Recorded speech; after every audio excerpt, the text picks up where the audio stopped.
Bright lights, screaming crowds, and rides engineered to thrill, not to kill. Amusement parks are supposed to be the safest place to chase adrenaline, and a fun day out turns into a fatal headline. These aren't tragic mechanical failures or unavoidable accidents. These are deaths that happen because someone did something unbelievably reckless. From riders standing up mid-ride to climbing where no one was ever meant to go. These are the 5 most stupid amusement park deaths ever recorded, and every single one could have been avoided.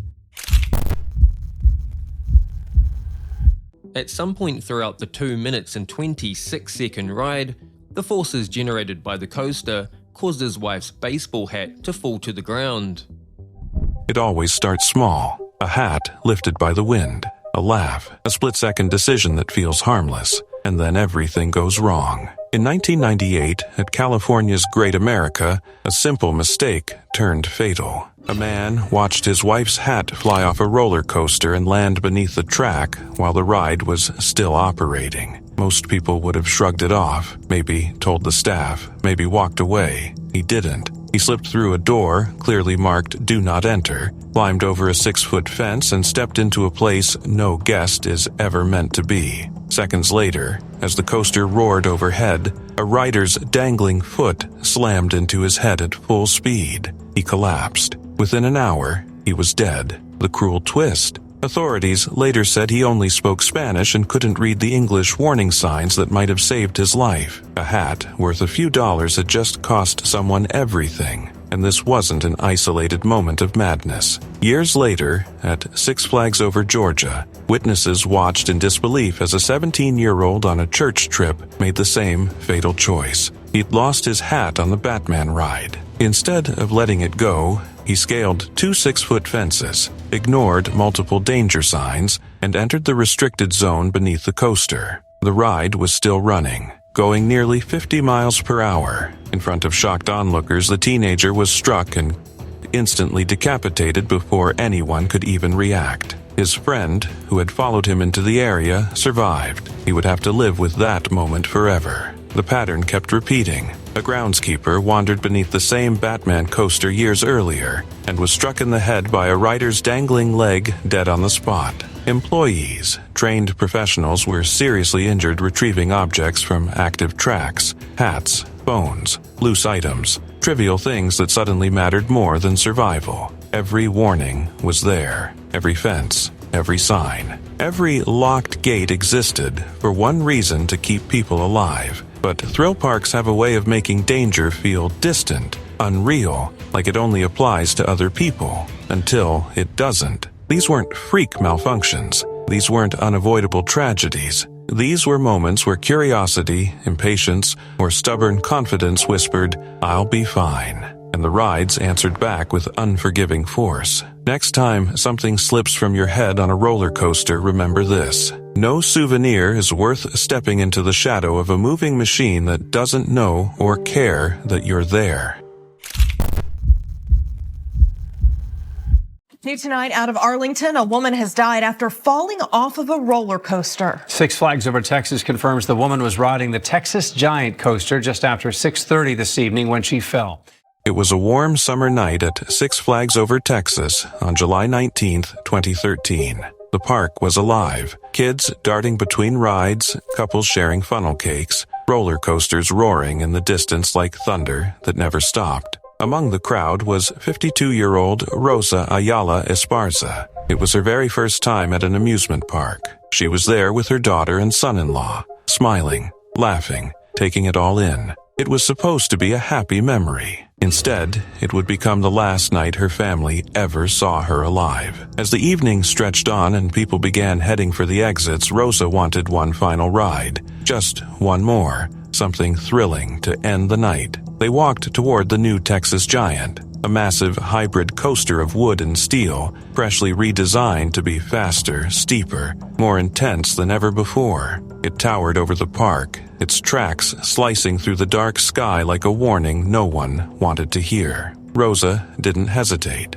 She stepped forward, climbed into the third car, and pulled down the lap restraint. Almost immediately, she felt it. Something wasn't right. Witnesses later said Rosa shifted in her seat, tugging at the bar across her lap. It didn't feel tight. It didn't feel locked. Nervous, she looked to a nearby employee and asked the question that should have stopped everything. "Is this secure?" The response came quickly, casually, with a reassuring smile. "If you heard it click, you're fine." The ride operator moved on. The train began to roll. That sentence would echo painfully in the hours that followed. The coaster climbed slowly, the sound of chains clicking louder with every foot it rose. From below, it looked spectacular. From Rosa's seat, it felt terrifying. The restraint sat too high. As the train crested the first drop, her body lurched violently. Her arms shot out as instinct took over. Then came the turns. Sharp, fast,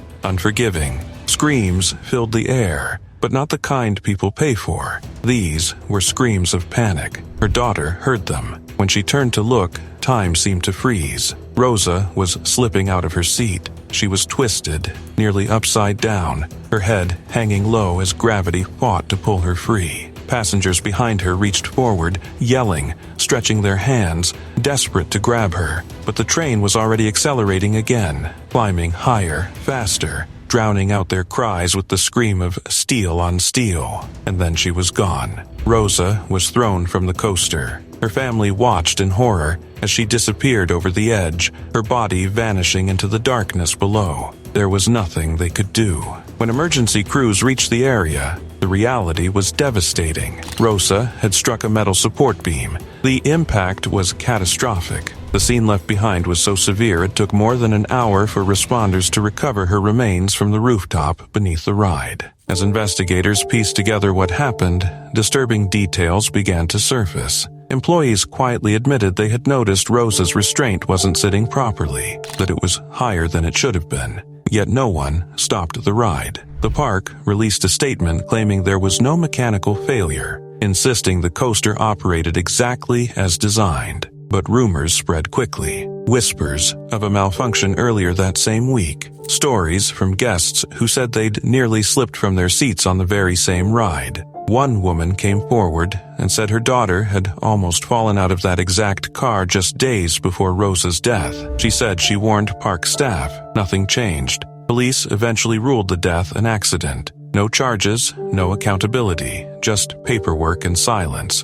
For Rosa's family, that silence was unbearable. They filed a lawsuit, not for money, but for answers. For their mother, for the grandmother who trusted the ride, for the woman whose final moments were filled with fear, while the rest of the train screamed for fun. 2 months later, the new Texas Giant reopened. New restraints, new seatbelts, same track, same music, same laughter. There was no memorial, no plaque, no acknowledgement of the woman who never made it off the ride. Just another coaster running through the night, over the place where Rosa Ayala Esparza took her last breath. Action Park is perhaps the most infamous amusement park of all time. Their rides were poorly designed, their safety record was shocking, and their juvenile staff were underpaid and undertrained. It was estimated that up to 100 people per summer would leave the park seriously injured, with people often joking, "I managed to survive Action Park." It was July 8, 1980, a clear summer day at Action Park in Vernon, New Jersey. For 19-year-old George Larson Jr., it was supposed to be nothing more than a fun escape from reality. A day of adrenaline, sun, and laughter. He couldn't have known that the ride he was about to take would seal his fate, or that his death would become part of the dark legend of a place the world would later call Class Action Park. At the time, Action Park was still young, only 2 years old, but its reputation was already infamous. Locals whispered about it. Parents warned their kids. This wasn't a park built around safety or caution. It was built around pushing limits, and no ride embodied that better than the Alpine Slide. The Alpine Slide stretched 10,700 feet down the side of the mountain, a winding ribbon of concrete and fiberglass designed to simulate control while offering almost none. Riders sat on flimsy plastic sleds, gripping a single handbrake that was supposed to regulate speed. In reality, it was a gamble. Pull too lightly, and you'd fly downhill at terrifying speeds. Pull too hard, and the rider behind you could smash straight into your back. Every run was a roll of the dice. George climbed onto his sled that afternoon like thousands before him. Maybe he laughed it off. Maybe he felt that nervous buzz in his chest. The track ahead twisted sharply, dipped steeply, and promised a thrill that felt just dangerous enough to be fun. Families watched from below, unaware that one of them was witnessing a tragedy about to unfold. Midway down the course, everything went wrong. As George entered a sharp curve, witnesses say the sled jolted violently and lifted off the track. In a split second, he was airborne. Then came the sound no one forgets. His head slammed into a boulder with devastating force. The cheers vanished. Panic replaced them instantly. Park employees rushed to the scene, but the damage was already done. George lay unconscious, gravely injured. He was rushed to the hospital, where doctors fought to keep him alive. For 8 long days, his family kept vigil at his bedside, clinging to hope, refusing to let go. But the injuries were too severe. On July 16, 1980, George Larson Jr. died. He was just 19 years old. What emerged afterward made his death even harder to accept. The Alpine slide wasn't just risky, it was notorious. Former employees later admitted that injuries were so constant, the park had purchased its own ambulance to deal with the endless flow of wounded guests. Broken bones, deep cuts, concussions. It was routine. Dozens of people were hurt on busy days, and still, the rides stayed open. Safety took a backseat to spectacle. Profit mattered more than protection. George's death should have been the moment everything stopped. The moment Action Park's owner, Gene Mulvihill, was forced to reckon with the danger he'd built into his park. But nothing really changed. The Alpine slide continued operating. More people were injured, and the park's reputation grew darker with every passing summer. Locals gave it nicknames: Accident Park, Traction Park, Class Action Park, jokes that masked a brutal reality. By the time the park's story was over, 6 people would lose their lives there, and countless others would leave with scars, physical and emotional, that never fully healed. George Larson Jr. wasn't just a statistic. He was one of the first reminders that when safety is treated as optional, fun can turn fatal in an instant.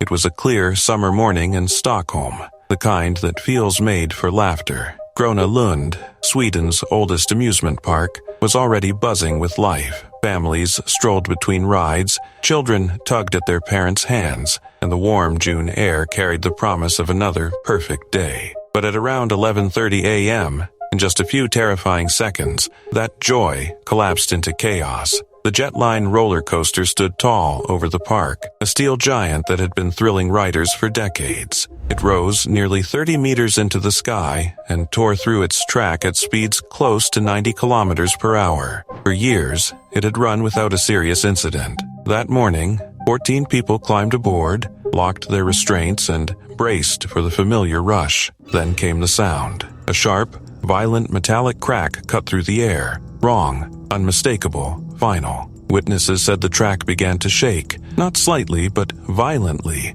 as if the ride itself were coming apart. Moments later, the impossible happened. The front car lifted off the rails. It twisted, tilted, and hurled passengers through open space. A woman in her 30s was thrown from the ride and slammed into the ground below. She died instantly. The train jerked to a stop high above the park, leaving riders trapped in their seats, screaming and crying. 9 others were injured, several of them critically. Below, panic exploded. Parents scooped up their children. Visitors ran without knowing where to go. Within minutes, the sound of sirens swallowed the park as police and paramedics rushed in, pushing past food stalls and ride queues that had been filled with laughter just moments earlier. Later that day, Gröna Lund's CEO, Jan Eriksson, stood before cameras, visibly shaken. His voice faltered as he spoke. Something like this should not happen at Gröna Lund, he said quietly, and yet it did.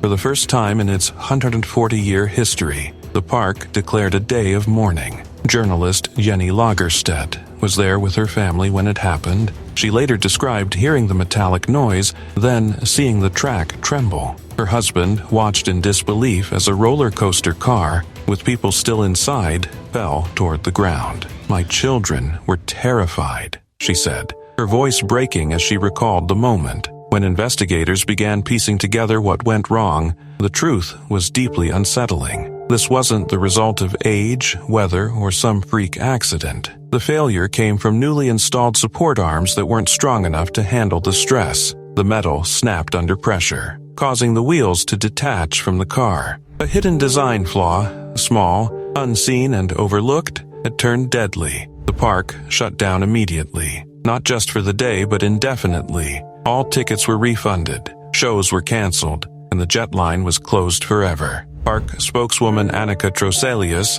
addressed the public with a trembling voice, saying it was vital to uncover every detail of what had happened. Across Sweden, shock rippled through the country. Culture Minister Parisa Liljestrand called the incident incomprehensible. Gröna Lund wasn't just an amusement park, it was a summer ritual, a place tied to childhood memories and family traditions. Seeing it transformed into a site of death felt unreal. In the hours that followed, the park fell silent. The screams were gone. The laughter disappeared. Police drones hummed softly overhead as investigators worked. Flowers began to appear at the entrance, left by strangers who needed somewhere to put their grief. Where joy once lived, only disbelief remained. It was a warm, late summer afternoon at Waterworld in Stoke-on-Trent, the kind of day the park was built for. Laughter echoed off tiled walls, water crashed and splashed, and families crowded the pools, chasing one last burst of fun before the day ended. In the lagoon area, a 4-year-old girl played among the waves, just another small figure in a sea of joy. No one watching could have imagined how quickly everything was about to change. At around 4:15 p.m., the unthinkable happened. The little girl was found unconscious in the water. The music, the laughter, the carefree noise, all of it vanished in an instant. Shouts for help ripped through the air as lifeguards sprinted toward her. She was pulled from the pool, her tiny body laid out on the cold tiles as CPR began immediately. Parents grabbed their children and turned them away, shielding young eyes from a scene no one should ever have to witness. The lagoon was cleared. What had been a place of excitement just moments earlier became eerily quiet, filled only with urgent voices, compressions, and mounting fear. By 4:20 p.m., police and ambulances had arrived, blue lights flashing outside the park. Paramedics worked desperately, stabilizing her as best they could before rushing her to hospital.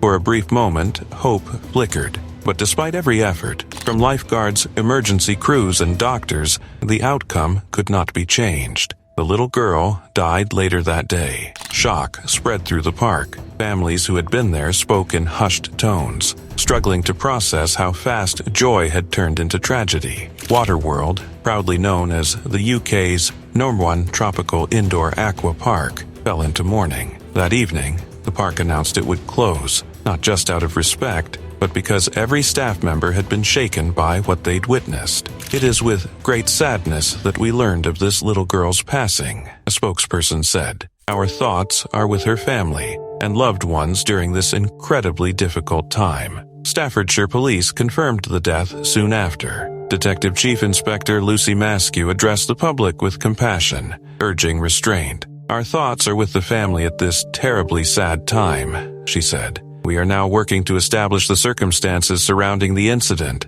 and ask that people do not speculate while the family grieves. And so, the bright blues and tropical colors of Waterworld's lagoon were forever stained by loss. For one family, a day meant to create happy memories ended in unimaginable heartbreak. The water that had carried laughter only moments before became a silent witness to a life taken far too soon. Answers may come with time, but for now, all that remains is grief.